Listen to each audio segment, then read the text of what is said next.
Hello, and welcome to week 6 of the course. So this week, in terms of assignments, your sole focus is going to be your rough draft of your argumentative paper.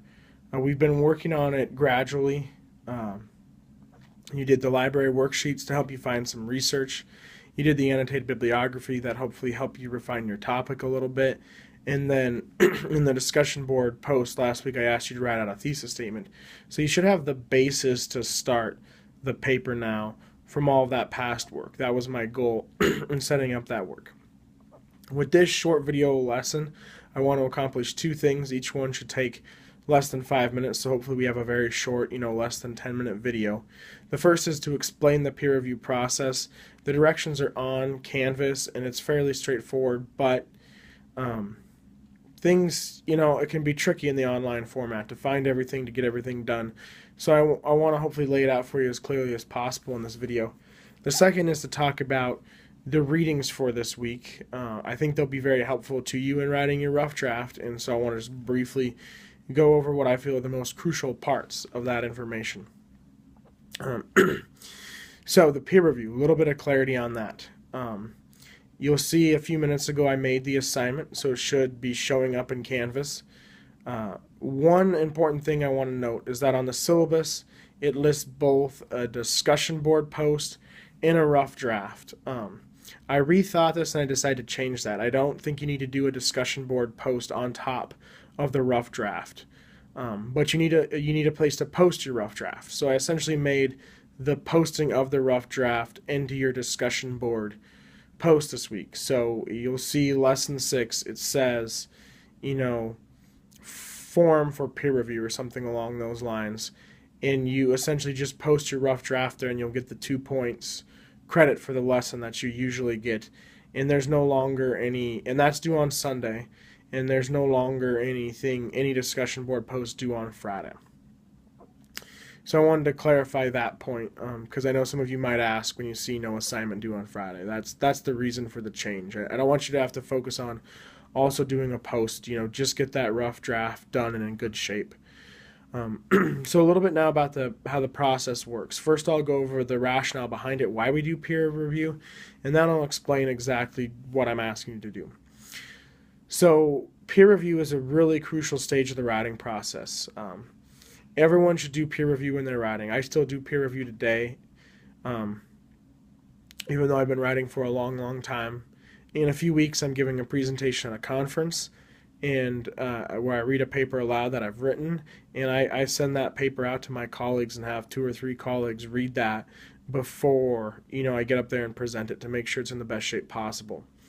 And this is because when we write, we do it in isolation. We write at a computer by ourselves, but ultimately we're writing for an audience. And so even though we do it by ourselves, the success of our argument, the quality of our paper is going to depend on what the audience thinks when they read it. And so even though we write by ourselves, we should not write for ourselves. And one of the best pieces of advice I can ever give you on writing, and I may have mentioned this before in another video, is to write for readers. Not for yourself, for readers. And this is so hard to do. It means kind of stepping out of your own head, being objective, thinking about what would people reading this might think and what should I say to make my points to them. It's very difficult to do. It's almost impossible to do, and that's why we need other people to read our writing, because they will notice things that we wouldn't notice and they can point them out to us. As human beings, we live too much in our own heads, and it's just so easy to overlook things because we've been thinking about this paper for a while. So your peers are your classmates. They may be working on the same paper, but you're probably all writing on different or at least somewhat different topics, and so they can provide some great insight for you. Someone who hasn't been thinking about your topic for the past few weeks can hear it and really be objective. So I ask you guys in your reviews to be courteous and respectful, but also be objective and be critical when you need to in a helping way. So that's the rationale behind it, to give someone else a chance to read your paper before you turn in a final draft to me and I grade it. Here's how the process works. You go into the forum, just like you would do a discussion board post, but you attach the paper. I know that there have been problems with attachments, so for this you can either copy and paste it, or you can attach a Google Doc. A lot of people did that for one of the posts a few weeks ago, and that worked really well. So upload your rough draft to the form. You have until Sunday night to do that. Then, sometime next week, when you're ready to do a peer review, go in and look at the form. Everyone's paper should be there since they're due on Sunday. And just review the person whose paper is below yours. If you're the last person to post, review the first person's. This is to make it random. I know everyone may not post at the same time, so be wary, be careful, try to your best to post the person below yours. There may be maybe some kind of mistake, but we'll do our best to make sure everyone gets a review. And so then once you've found the person whose paper you're supposed to review, download their paper or look at it, and then also go into Files on Canvas, find Peer Review Worksheets, and find the peer review for Writing Project 1, Argumentative Paper, and open that up. It's a very straightforward worksheet. Just answer the questions on there about their paper. Read their paper carefully a few times, take half an hour or an hour, do a really good job on this worksheet. It's a Word document, so you can just type right on it. Then save it to your computer. And then you need to turn it in 2 places. This is key. There's an assignment Dropbox for it, just like your other assignment Dropboxes. So be sure to turn it in there so that I can grade it. And then also you want to give it to your partner so that they can look at it, use it before they turn in their final draft. So be sure to do that.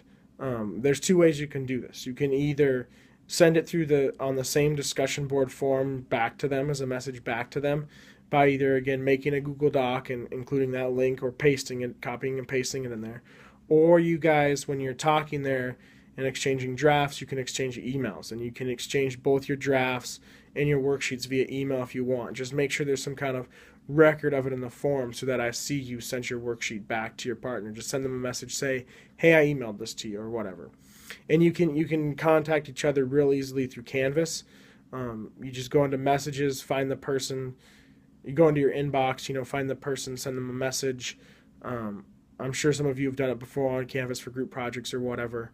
And that should come to your regular email, whatever email is linked, your EW email or an email linked up to that, which should be linked up to your Canvas. Whenever you guys email me through Canvas, I get them on my phone through my email.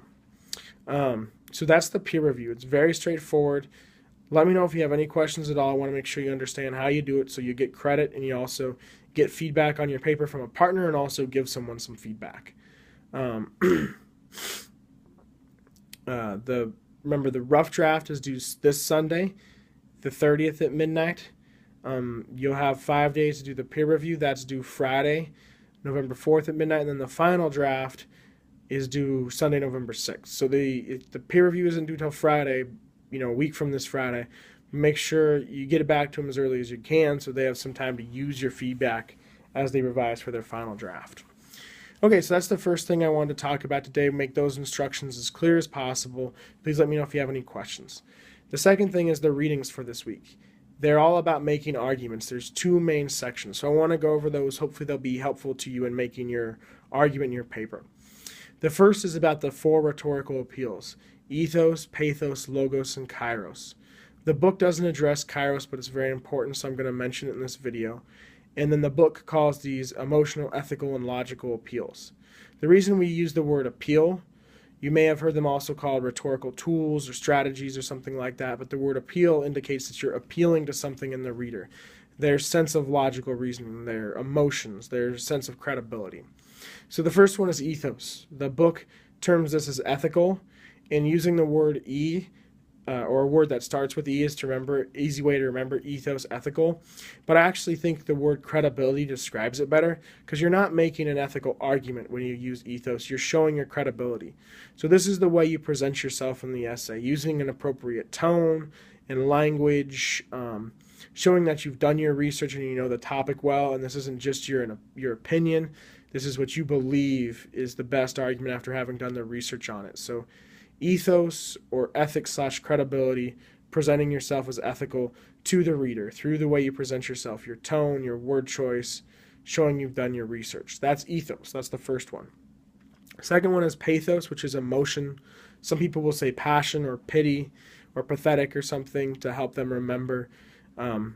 because those words start with a PA sound as well.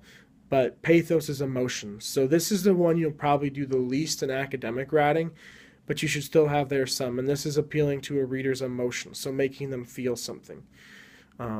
This is often best used in academic writing. Maybe you tell a little narrative or something, or just use a tone that shows you're emotionally connected. You care about your topic, you're invested in it.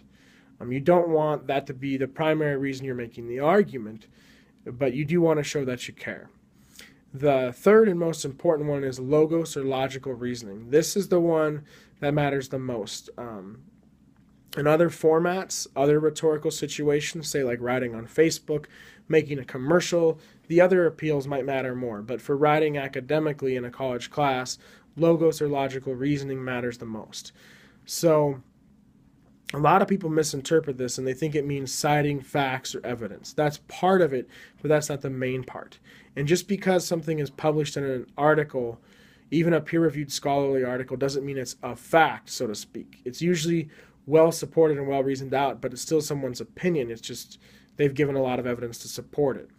So what you do is you cite examples, which can be quotes like that. They can be statistics or charts or graphs or pictures. But what really happens is where you explain why those are important. So you have an idea, your thesis, you give some evidence, the kind of things I just listed, and then the most important part is you explain to the reader how that evidence proves your thesis. And that's logos, that's logical reasoning. You take them through the steps of your thought process, like we did on that body paragraph structure worksheet. The linking points part of that worksheet is the logos. You take them through your logic. How do you reason out that this example proves your argument? Show them that. That's logos. So logical reasoning, appealing to their common sense to reason out the rationale behind your ideas, prove your ideas. That's logos. And I think it's fairly obvious that's why it's the most important one. You want some pathos. You want to show you care about your topic, but you want the topic itself, the rationale for your argument, to be based in logos, and logos to be the main factor in the paper. And of course, you want to present yourself as credible. The last one is kairos, which isn't in the book, but is an appeal to time. It refers to the Greek god Kairos, who had a long ponytail and could run super fast. And if someone could reach out and grab his ponytail and catch him, even though he was super fast, that means they seized the moment because they had to time it precisely. So the Latin phrase carpe diem, seize the day, also embodies this idea. And it just means that you write on a timely topic, something that's relevant and important right now. Don't write on an issue that was resolved in the 1980s. And I think we've kind of already addressed this in the guidelines I gave you for choosing your topic. And looking through your bibliographies and your library worksheets, most of you have chosen, very timely topics. So this is good, but it's definitely something to think about as you're presenting your idea and you're, explaining why it's important, why it matters right now. So that's half of the readings. The other half is types of arguments. And this chapter in the book goes through a lot of different types. I'm going to hit on the three most important, which are cause and effect, problem solution, and classification or definition. Classification and definition are very similar, so I'm grouping them together as one. That's where you argue whether something belongs in a category or not. So is this action ethical or not? You would have to define ethical and explain how the thing you're focusing on fits in there. A lot of examples I've seen are things like, is milk a health food?